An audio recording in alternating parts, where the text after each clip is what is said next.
really I'm very proud, sir, that you have made it to the IAS in 1980, standing All India rank 4.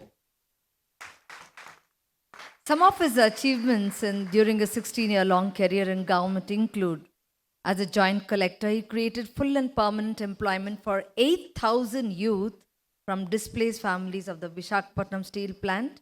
As collector of East Godavari district, he spearheaded the reconstruction of drainage and irrigation network in Krishna, Prakasham and Godavari deltas. As collector of Prakasham district, he successfully mobilized farmers on a large scale to take up irrigation schemes to bring a record 2 lakh acres under irrigation. He strengthened the credit cooperatives by making them independent of government control. He served as a secretary to both Governor Krishnakant and the Chief Minister of Andhra Pradesh, Mr. N.T. Ramarao. To continue, because there is a lot, but I would definitely talk a little because I think it runs into pages. Mr. Narayana is a founder member of Foundation for Democratic Reforms, FDR, and currently he serves as its General Secretary. It's one of India's leading think tanks and research resource centers for formulating and promoting fundamental reforms in political, electoral, and governance spheres and in critical areas of state policy. He is the advisor of Youth Parliament Program, YPP. Youth Parliament is an ideal platform for socially conscious youth to express their views, ideas, and to act as a change agent in national building process.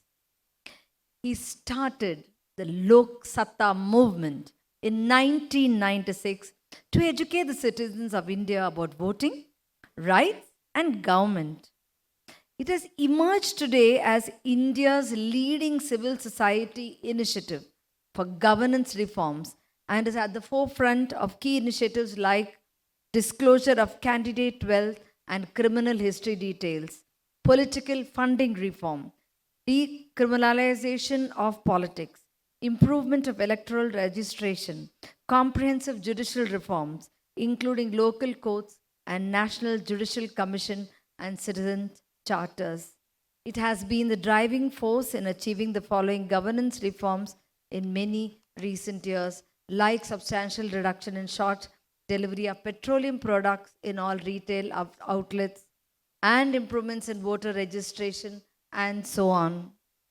I can go on and on, but we are all waiting to listen to you to speak, sir. May I invite you for your expert talk on transforming management education. Thank you.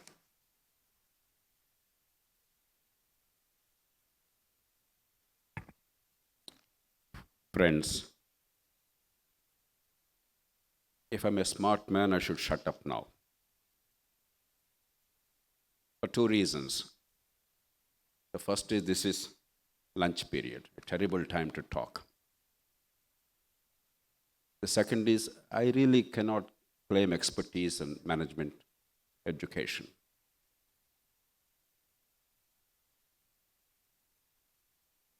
I manage some of the public institutions. I really don't have no expertise in private management.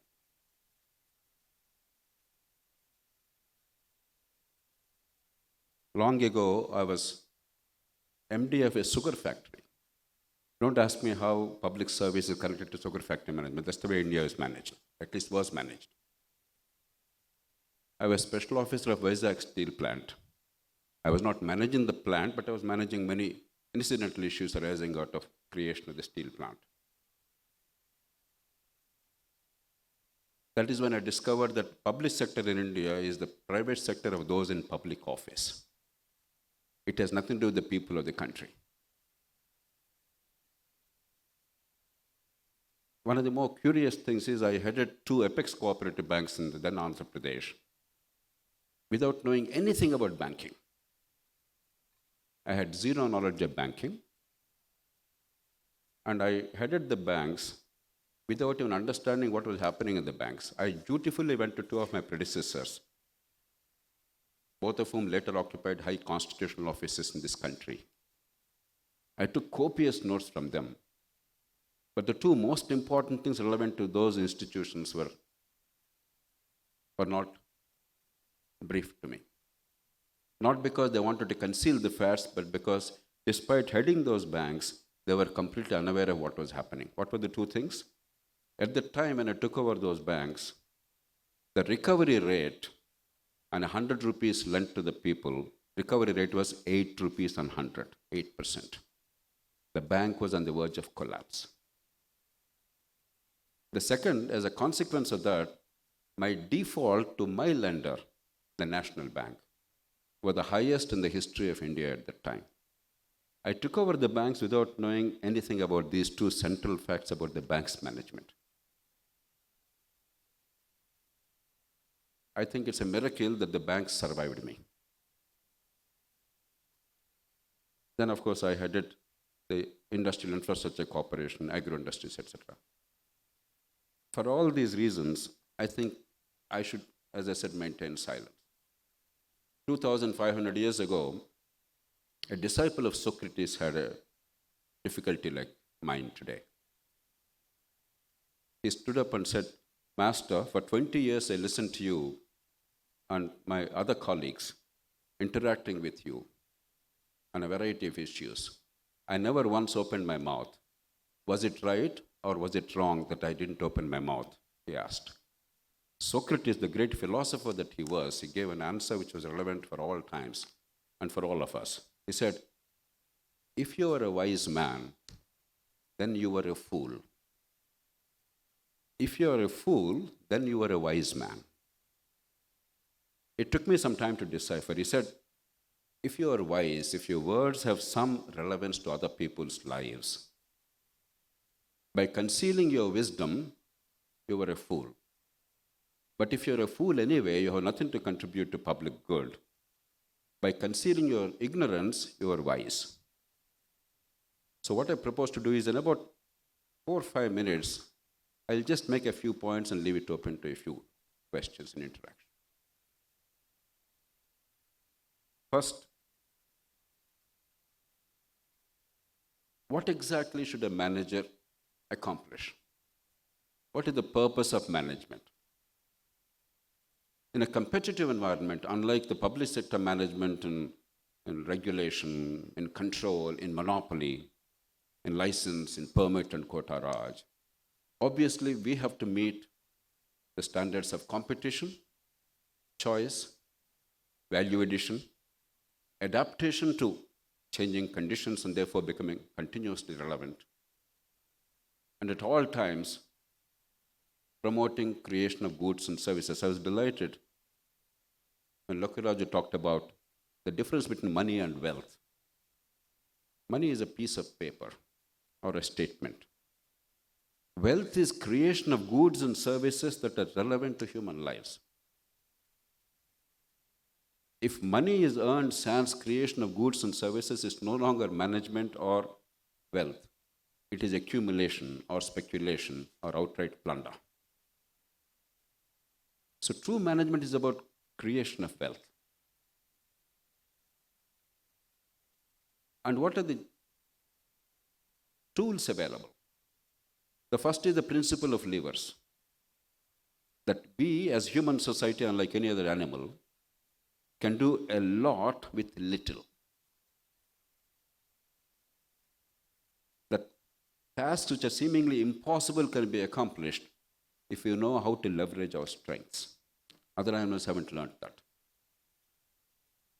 And the second is that we alone have the capacity to work in large numbers. And therefore, how do you bring synergy rather than discord? How do you get the best out of us and coordinate among us? These are the two central tasks of management. In the Indian context, what is it that we need if we really have to make management work? I think Praveen made a reference to PISA. Let me go into it for a minute. When there was a survey, this PISA survey, in which India participated some years ago, PISA measures at the age of 15 the basic educational outcomes, the way they should be, not the way they are in India, not rote learning and not mass copying and getting grades and marks and ranks, but real school education ability to communicate and grasp what is communicated, ability to understand basic mathematical principles and apply them in real life, ability to apply logic and arrive at reasonable conclusions on the given facts. That is what science is.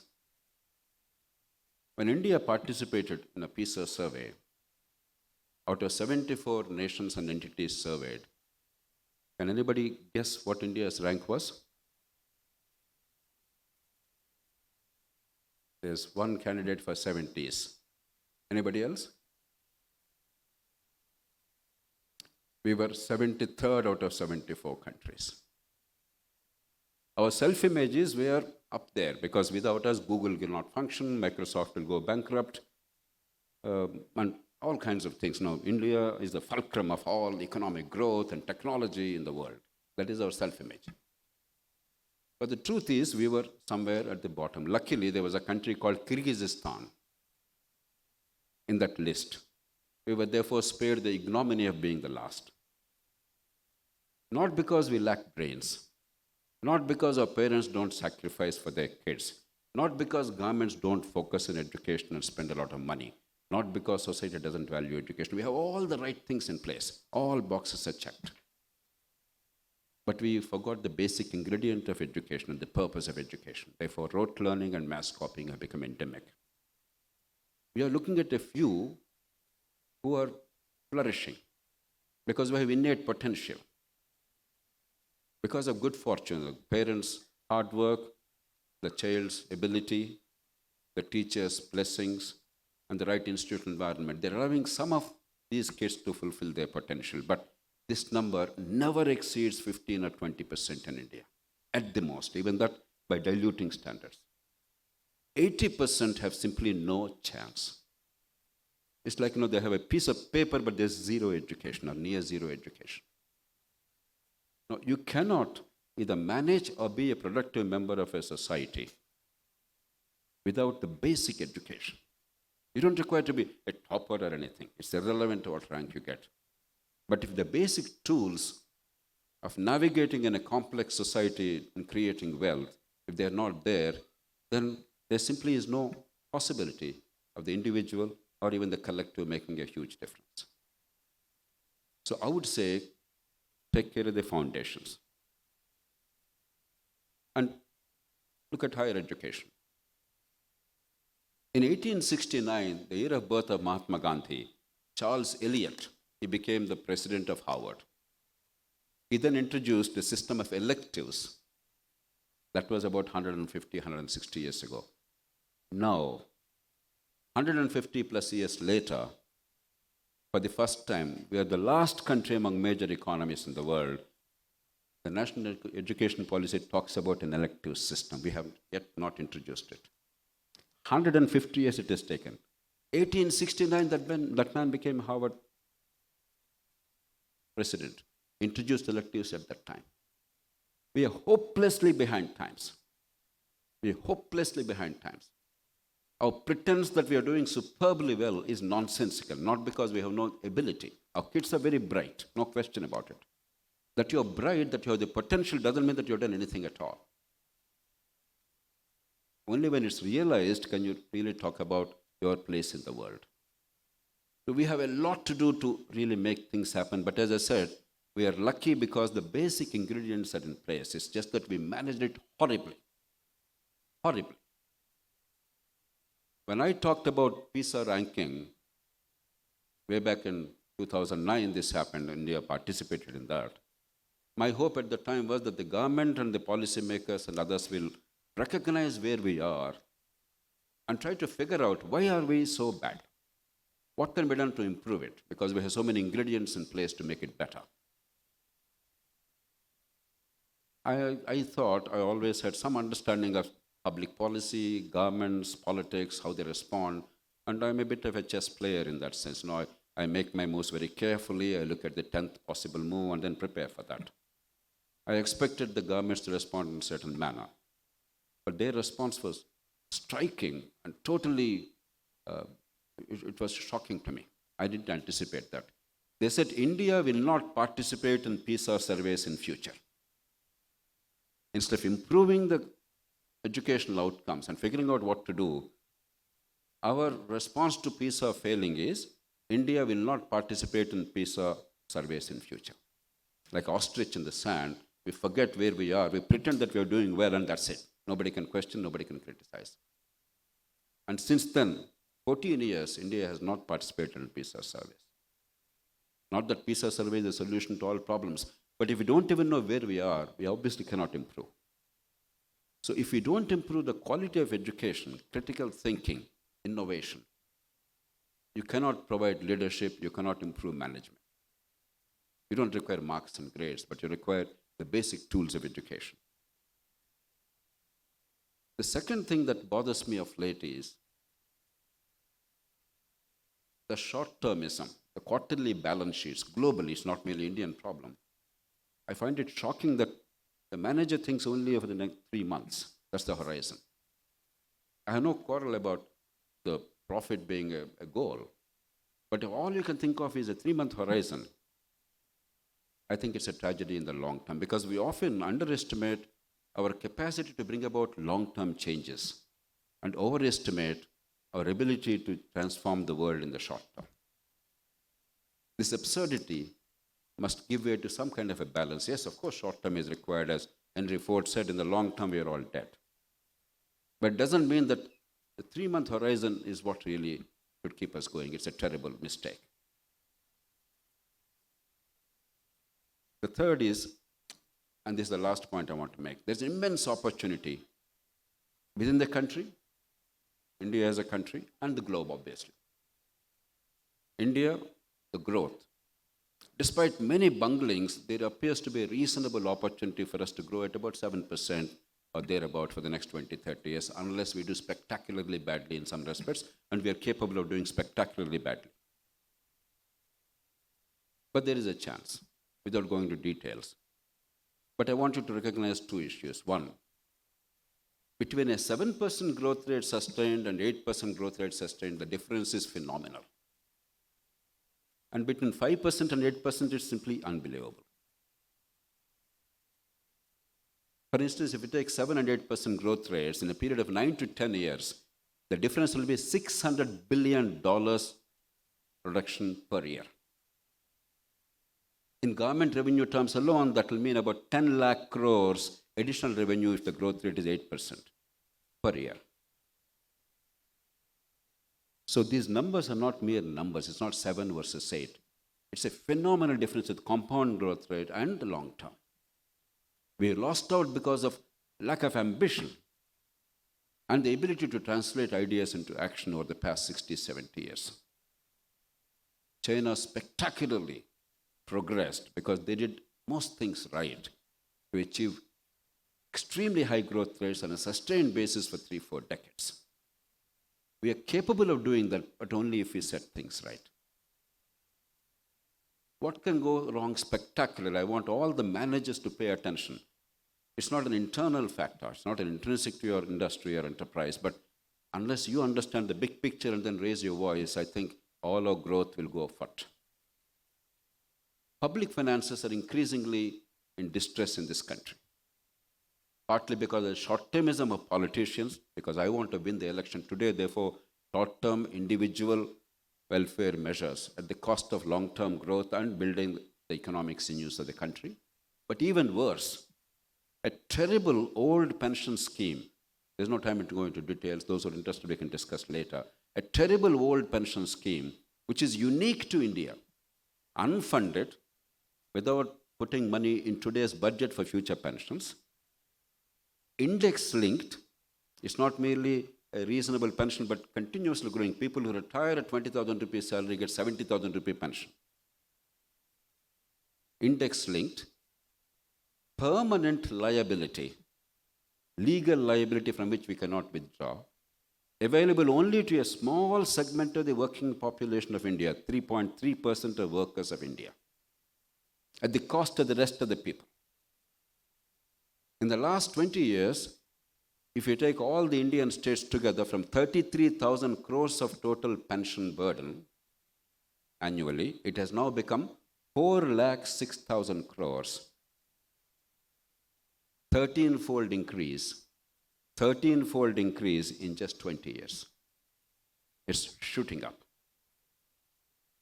20 years ago, a wise government under a wise leader looked into the future and came up with what is called the national pension system, on par with the rest of the world. The individual and the employer put the money there, available to everybody in the country, in the rest of the world, but here only for government employees even this. And from that pension fund, pensions will be given so that we know how much we owe to the future. That money is put in the budget, we spend it. We don't transfer the burden to the next generation, the taxpayers 30 years later. A sensible thing. World over, that's what is done. It's been practiced for the past 18 years, but suddenly, because of the organized sector demand from the government employees, the political parties no longer have the courage to resist these demands of the small minority of only 3.3% of the workers' population. And they're willing to hurt the rest of the people of India. Because the rest of the people are unmindful of what is happening, because the 3.3% are very sharp. They know exactly what is at stake for themselves, and they have voice, they have influence, and they have collective bargaining power. They're organized. State after state is now on the verge of bankruptcy. I can assure you, all managers, or those who intend to be managers, if we don't fix this one central issue today, you can forget management and Indian enterprises in this country. There will be zero growth. And every educational institution, every young person, every manager, and everybody who's interested in public policy, if we don't pay attention and raise voice from the rest of the 97% of the working population of India, then our lives, our future will be in jeopardy. That apart from the obvious innovation and enterprise and entrepreneurship that every manager is thinking about all the time, remember, even providing the public goods, there is tremendous role for the private sector. Education already is happening. This institution, for instance, is an example. These are public goods provided now by the private sector very efficiently. Without competition and choice, there is no way we can improve the quality of public goods. And therefore, there's immense possibility for enterprises to utilize this as an opportunity in healthcare, in education, a whole lot of other things. There must be public services, publicly funded in most part, but they can be better managed by public-private partnership. Therefore, do not ignore that important area, even as you go for normal enterprise activities. And the third element, as far as India is concerned, is in situ urbanization is the way of the future. We're all very fond of our Hyderabad city or Mumbai or Chennai, Bengaluru, etc. But you cannot simply grow these cities indefinitely and then starve the rest of India. That's a terrible way of managing these cities and the country. There's no reason why low-skilled people from distant villages eking out a precarious livelihood have to move to distant cities, big cities, without any support system and leading lives of desperation. That's a recipe for disaster. Unless small towns grow, unless we make them work as innovators and job creators, economic hubs locally so that they can attract local migration from a defined geography in the large part, India will have tremendous crisis in demographic management. So look at this carefully. As far as the global issue is concerned, obviously we have a fantastic opportunity today because technology is changing with such breathtaking rapidity.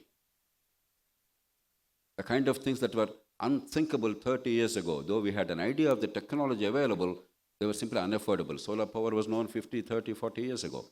But today, for the first time in human history, we know that the world of tomorrow is going to be radically different. This year, 2023, is witnessing for the first time a decline in the use of fossil fuels in generation of electricity. First time after Industrial Revolution.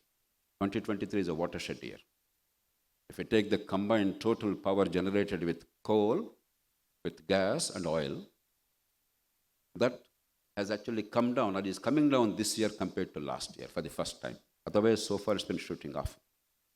40% of the total power generated today in the world is through renewable sources. It's either solar power or wind power or nuclear power or hydropower. So the world is changing. This is only one example, yes or no. There are many, many other, somebody mentioned ChatGPT and a whole lot of other things. It's a fantastic opportunity. But it's also a potential risk if you don't move with times. If we take the world's biggest companies, I think 9 out of 10 did not exist about 25, 30 years ago. The great giants of 25, 30 years ago are nowhere today. You can reasonably say that many of these will not exist 25 years hence. That's the speed at which the world is changing. And the other side of it is 70% of the jobs that our young people are going to hold 25 years later have not yet been created. There was a reference to ChatGPT, artificial intelligence, how new kinds of skills are required to create new kinds of jobs. That's just one example. So are we, as managers, as educational enterprises, as a society, creating the kind of workforce required, with the kind of skills and adaptability and flexibility required to meet monumental challenges, because never before in human history has there been such spectacular change in such a short span of time. This is absolutely unprecedented. We are still antiquated in our approach, in our ideas, in our thinking, in our education. We have to move radically. I'm a great optimist. I truly believe that the world today is much better than what it was 30, 40 years ago. People with gray hair like me, we have this tendency to think of the wonderful halcyon days of the past, how glorious things were, and how terrible today is. I don't agree with that. I believe today is infinitely better than what it was 30 or 40 years ago, everywhere in the world, particularly in countries like India. And 20 years hence, it will be much better. But it's not our birthright to have a better world. We have to work for that. We have to think a little bit. We have to plan a little bit. We have to synergize. Above all, we must come out of this splendid isolation, working in silos. We require to integrate, synergize. Because today, you cannot say this skill is different from that skill. Every skill has to come together. This is a world of integration and aggregation. I'm sure that if we harness our skills and energies, put our brains together, A, will give opportunity to every single child, not to few lucky or privileged ones. And B, we can curb some of the potential dangers that are ahead of us, particularly for a country like India, with the governments messing up the finances. Because without the government finances being in a reasonable shape, think of what Sri Lanka is going through today, or Pakistan is going through, or many other countries are going through. If that's what our fate is in the future, you can give up on growth. I believe we can address those challenges. Even if other political and governance problems continue to plague us, we can radically reshape our country, our society, and the global human society. And we can truly ensure that our children inherit a better world. I'm sure that will be a reality. I wish you all the very best. I'm sorry I kept you away from lunch for such a long time. If you have a question or two, we'll take it. Otherwise, we'll quickly adjourn for lunch, and I'll go to some other event that I have. I wish you all the very best. Good luck and thank you. In culture, even in education system, we are emphasizing more on foreign theories. I'm not denying the fact that they're good, but they're very helpful for us. But as we are doing that, so the tiny human beings at the early stage, that they're thinking that after education, the life is at the foreign, outside the country. So in order to retain the knowledge and help them to develop the country, so how do we manage education system to inculcate and get the love and affection towards the country, and to develop the more entrepreneurs from the country as well? I don't buy the idea that there is a foreign education and foreign learning. I reject that notion. We are all inheritors of all of humanity's collective wisdom and knowledge. Each of us, each society contributed to that. At one time, India may have contributed a little more, China may have contributed a little more. Maybe now our contribution relatively is a little less, but we are hoping to grow that share. But to say that something is foreign in terms of knowledge or science or technology, doesn't make any sense to me because we are giving up the rich legacy of humanity.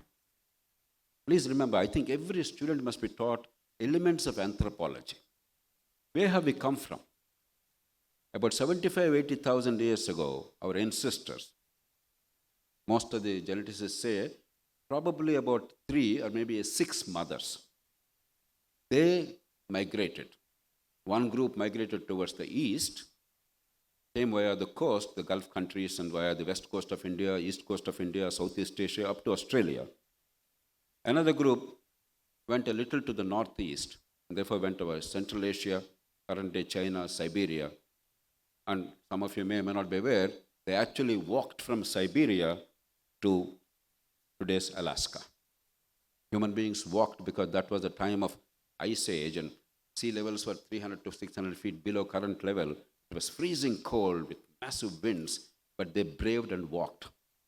And then they crossed the Alaskan Ridge about 3,000 years later and then populated the whole of American continents, the north and south. A third group went straight north to Europe.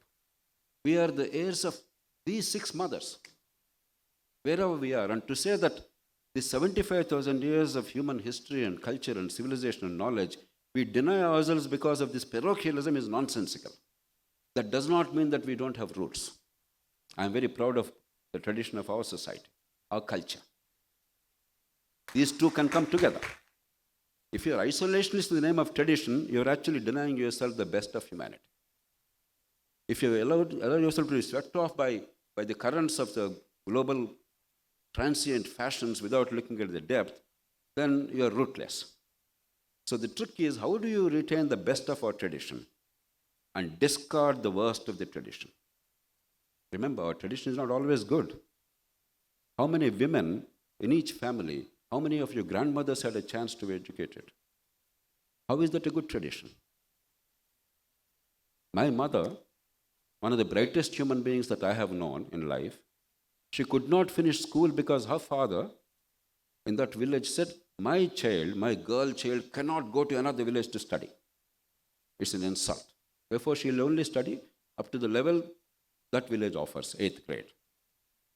How is that tradition good?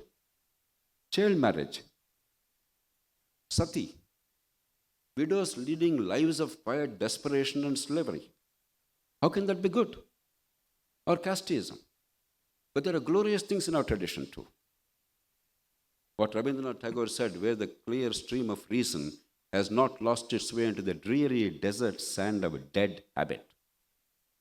So unless you balance our roots and tradition and modernity in the best sense of the term and the heritage of all of humanity, we'll be isolated. So don't take these too seriously.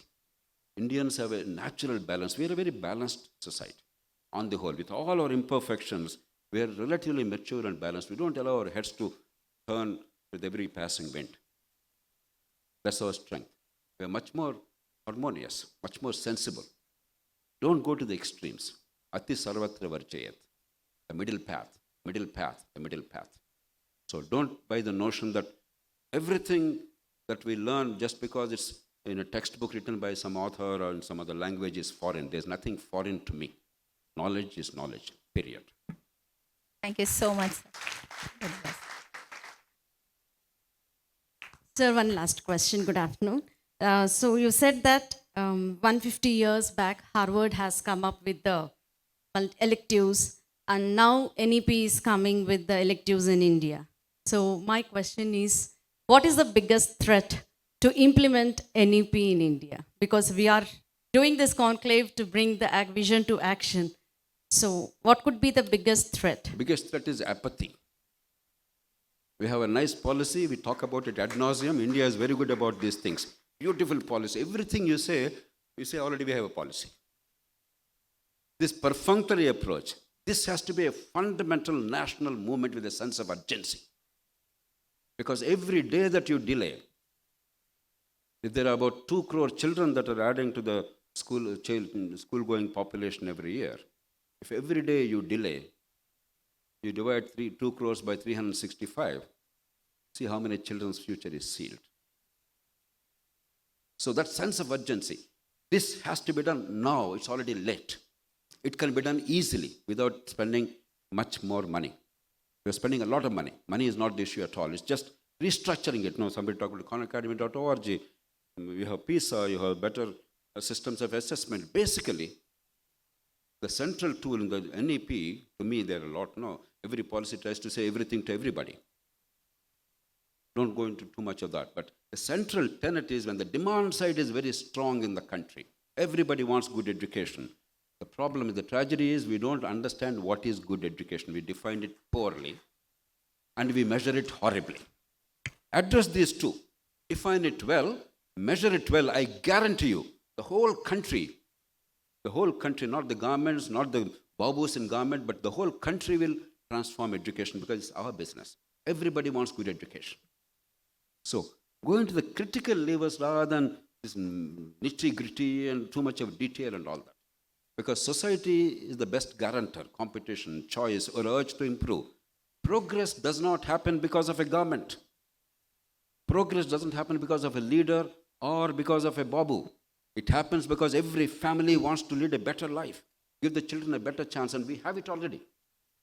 Have we given them the tools to make their lives better? That is where the future is. I believe the central tenet is, let me reiterate, and I want you to sear this in your minds and think of it every second. Redefine success in education and measure it well and honestly. Everything else will fall in place. Once incentive is altered, everything will fall in place. I'm very optimistic, even as I understand the terrible situation of our education. I have no illusions about the level of education today. We are third rate. You know, which were the best countries in the 2009 PISA survey? China, Hong Kong, China, Singapore. There's no point pretending that we are great and thinking that we are competing with China. But we can. We are not competing today, but we can.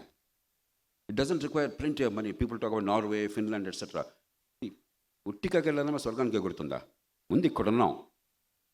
Let's do this. Then we'll go there. Be sensible. Do the practical things necessary. The rest of it, people of India will take care. Trust me. I know a thing or two about it. When somebody talked about it, 2 lakh acres of irrigation at the lowest cost in the history of India, the fastest pace, I didn't do anything. I just gave the people the tools and the incentive and removed the hurdles. The people took care of it themselves. They give me credit. People are the harbingers of progress. They are the ones who eradicate poverty. They are the ones who improve their lives. Have we created conditions to allow them to do that? That's all that we have to do. And I think, unfortunately, even today, the government thinks that they will implement NEP. No. Let them remove the hurdles and give up some of the stupidities so far perpetuated. The people will take care of it. I truly believe that. Okay? Sir, one last question. Okay. Must be last because I'm really conscious of the hungry stomachs and the pangs. And go on, please. Sir, nowadays everyone is talking about India being the next, the Vishwa Guru. What is the role of each Indian, be it a student, be it a parent, an educator, all of us? And how do we get there? You know, we all love our country. And I am, as I told you, I'm very proud of our country's civilization and history. But I'm very uncomfortable when people become braggarts. If anybody says, I'm the greatest scholar on earth, I have some suspicion. If a country says, I'm Vishwa Guru, I think we'll be somewhat. Be a little humble. Talk less. Don't claim too much. Do more. I remember years ago, I think this was about 14, 15 years ago, I was arm-twisted by some friends in the global community to go to Bangladesh when there was a crisis in Bangladesh. In Bangladesh in those days, the governments were in always crisis. Before elections, the government had to resign. A chief justice takes over as the temporary prime minister or whatever, that kind of a thing. So they asked me to advise them. I was very reluctant. No, we have our country to take care of, and we are in a bit of a mess. And for me to go to another country and tell them about how they should take care of themselves is a height of hypocrisy. On top of it, I always believe that wherever I go in the world, I'm the ambassador, unofficial ambassador of my country. Therefore, for me to go and tell them how wonderful we are and how bad they are is the worst way of behaving. Very reluctantly I went. And there was a very high-powered team, the Chief Justice of the country and others were there in the audience, an eminent group headed by a Nobel laureate at the time, our Grameen Bank man, Muhammad Yunus. He was the chairman of the welcoming committee for me and all that. Very high-profile kind of a thing. You know what I did? I told them about how messy our democracy was. What are the wrong things about democracy? He said, we thought India had a fantastic democracy. What is this you're saying? I said, we are all the same Khandan. There's only one difference. We were privileged because we had some stability in the beginning and some good leadership which built institutions and certain practices. The rest of it, you and we are the same. We do the same things. Because of that advantage historically, we have regular elections, peaceful transfer of power, a few institutions and some minimal checks and balances, but otherwise we are in as much of a mess as you are. Then they were willing to listen. Then I could tell them whatever I felt was necessary to do in their country. So be a little humble. Don't ever use this Vishwaguru business. No, I'm not comfortable. I'm just not comfortable. Certainly every country, every society, every civilization has a lot to offer to other civilizations, but it's for them to recognize that and for you to very intelligently and humbly supply that. But don't overstate your credentials. It's an unsmart idea. It's a counterproductive. I can assure you. That's why Deng Xiaoping, the wise man that he was, he always said, hide your strength. Hide your strength. Hide your strength. Keep growing. Shut up. Don't go into controversial issues. Don't even go and invade Taiwan. Next generation will take care. What's the hurry? Don't show your strength. Hide your strength. Keep growing. Keep growing. We are forgetting that message. I think as a country, we have great potential, but we should talk less, we should hide our strength and do more. Okay then? Thank you. You have been extremely gracious and nice and sweet. At this time, now it's 2 o'clock, it's terrible. I don't know how you guys are so disciplined. There would have been normally cat calls and all kinds of things. But I wish all power to your elbow because I have immense faith in the future of this country, despite the many mistakes we have committed and are continuing to commit. Because just as the earlier panel you have seen, the intelligence, the insights, the humor, the sense of confidence and purposiveness, it is so invigorating. I see it everywhere. While the bulk of Indian kids are not getting chance, their potential is not fulfilled.